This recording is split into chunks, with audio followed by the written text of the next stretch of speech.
Math solutions for everyone. Good morning. Lecture number 22।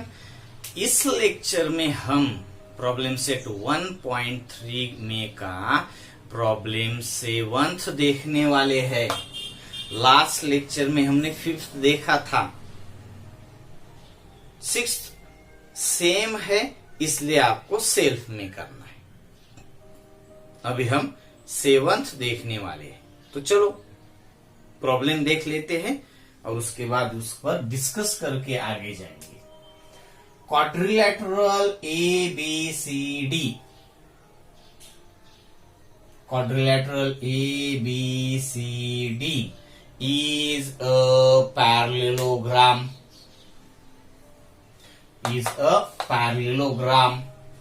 अब parallelogram आपको मालूम है, ABCD अगर पैरेललोग्राम है तो उसकी AD और उसकी अपोजिट साइड BC कॉन्ग्रुएंट भी होते हैं और पैरेलल भी होते हैं।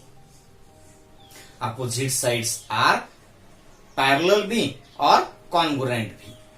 AB और CD भी पैरेलल भी होंगे और कॉन्ग्रुएंट भी होंगे। जिसका हमें यहाँ पे यूज करना है वो हम यूज करेंगे। कॉन्ग्रुएंट का यूज करना पड़ेगा हमें, तो हम कॉन्ग्रुएंट का यूज करेंगे। हमें यहाँ parallel opposite sides are parallel इस प्रॉपर्टी का अगर यूज करना होगा तो हमें यहाँ पे पैरेलल साइड्स होती है, इसका हम यूज कर सकते हैं। मगर अभी हमने कुछ आगे पढ़ा नहीं है, जो पूछा जाएगा उसके हिसाब से ही हम प्रॉपर्टी का यूज करेंगे। अपोजिट एंगल्स भी कॉन्ग्रुएंट होते हैं। Diagonals are bisect each other, ये भी प्रॉपर्टी है पैरेललोग्राम की। जिस प्रॉपर्टी का यूज हमें चाहिए वही प्रॉपर्टी हम यूज करेंगे, मगर उससे पहले आपको प्रॉपर्टीज ऑफ पैरेललोग्राम की सभी प्रॉपर्टीज मालूम होनी चाहिए। तो चलो यहाँ पे हम देख लेते हैं। मैं इसको यहीं पे ऐसे ही रखता हूं। इस फिगर में हम कुछ इरेज नहीं कर पाएंगे, इसलिए यहाँ पे हम देखेंगे। यहाँ पे देखकर फिर हम सॉल्यूशन में नोट कर देंगे हर point. Quadrilateral ABCD is a parallelogram. Point E is on side BC side पे पॉइंट E है, जो कि आपको यहाँ पे दिख रहा है। ओके, यहाँ पे अगर E है, E पॉइंट हमने यहाँ पे ले लिया, तो लाइन DE, ये जो लाइन है DE, मैं पॉइंट ही यहाँ पे नोट कर लेता हूं। DE इंटरसेक्ट्स रे AB, इस रे AB को इंटरसेक्ट करता है एट पॉइंट T पॉइंट में। हमने D लिखा है, D नहीं है, T है। इसके हिसाब से हमने फिगर कंस्ट्रक्ट कर ली, मगर यहाँ पे ऑलरेडी हमें क्वेश्चन में दी गई थी, इसलिए मैंने ऑलरेडी यहाँ पे कंस्ट्रक्ट करके रख दी थी। अब आगे, then prove that DE by BE, by यानी multiply by, DE multiply by BE equal to CE multiply by TE, CE multiply by TE, यानी ये चार साइड्स आपको प्रूव में चाहिए। तो आपको दिखना चाहिए कि ये दो ट्रायंगल्स अपोजिट एंगल्स हो गए, और ये अगर AB पैरेलल टू CD है तो ये एंगल और ये एंगल, ये दोनों एंगल्स अल्टरनेट एंगल्स हो जाएंगे।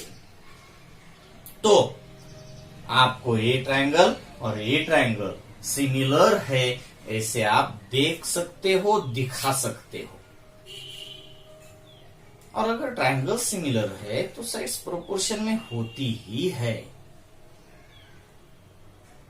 वो मुझे बताने की जरूरत नहीं। अब हम ट्रायंगल सिमिलर की तरफ जाएंगे और उससे आगे आपको आंसर इजीली दिख जाएगा। चलो तो हम देखते हैं यहां पे सॉल्यूशन में आएंगे। प्रूव करना है तो हम गिवन के साथ भी प्रूव कर सकते हैं। गिवन स्टार्ट कर सकते हैं गिवन के साथ। Quadrilateral ABCD is a parallelogram point, तो इसकी तो जरूरत नहीं। Point E is on BC, line DE intersect रे AB इन पॉइंट E, इसकी कुछ जरूरत नहीं। मगर यहाँ पे देखो आप, मैंने सिर्फ लिखा है quadrilateral ABCD is a parallelogram, सिर्फ लिखा है। इसका मतलब सिर्फ ये लिखने से बातें कंप्लीट नहीं होती है, इसको आपको और देखना पड़ता है। जैसे कि मैंने कहा opposite sides are parallel, opposite sides are congruent, opposite angles are congruent, diagonals are bisect each other, ये भी बातें आपको इसके साथ ही मालूम है। और मैं यहाँ पे जो चीज मुझे जिस प्रॉपर्टी का यूज करना होगा वही प्रॉपर्टी मैं यहाँ पे यूज करूंगा। तो यहाँ इसके साथ चारों ही प्रॉपर्टी आ गई। ओके, तो नेक्स्ट स्टेप में जाएंगे और वहां लिखेंगे टू प्रूव। क्या प्रूव करना है? DE by BE equal to CE by TE, by यानी मल्टीप्लाई बाय।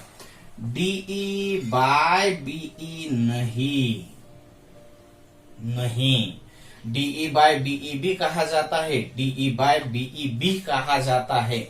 यहाँ पे मल्टीप्लीकेशन बाय है, multiplicated by BE, DE multiplicated by BE, CE multiplicated by TE। तो बाय यहाँ पे हम मल्टीप्लीकेशन के लिए ले रहे हैं, आप सीधा मल्टीप्लाई बाय कह सकते हो। ओके, अब यहाँ पे भी मुझे कुछ भी कंस्ट्रक्ट करने की जरूरत नहीं है, कंस्ट्रक्शन। तो मैं सीधा जाऊंगा प्रूफ की तरफ, और प्रूफ की तरफ जाने के बाद मैं लिख दूंगा quadrilateral ABCD is a parallelogram, therefore AB parallel with CD. Reason, property of parallelogram. ये जो प्रॉपर्टी है पैरेललोग्राम की वो मैंने यहाँ पे लिख दी रीजन में। अब AB पैरेलल है CD को, तो TD is it's transversal. TD क्या हो जाएगी? ट्रांसवर्सल। तो एंगल कौन सा एंगल? CDE। और एंगल BTE और CDE दोनों एंगल्स अल्टरनेट एंगल्स हो जाएंगे। चाहे तो आप यहाँ पे लिख सकते हो, क्या लिखेंगे?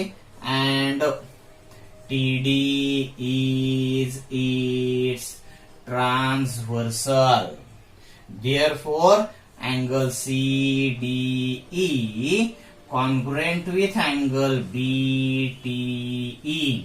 CDE ये एंगल हम फिगर में नहीं लिखेंगे, क्योंकि लिखा तो क्या हो जाएगा, ऑलरेडी दिया है ऐसा मीनिंग होता है।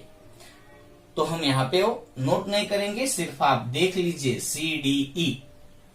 मैं इरेज कर सकता हूं, इसलिए मैंने यहाँ पे लिख दिया।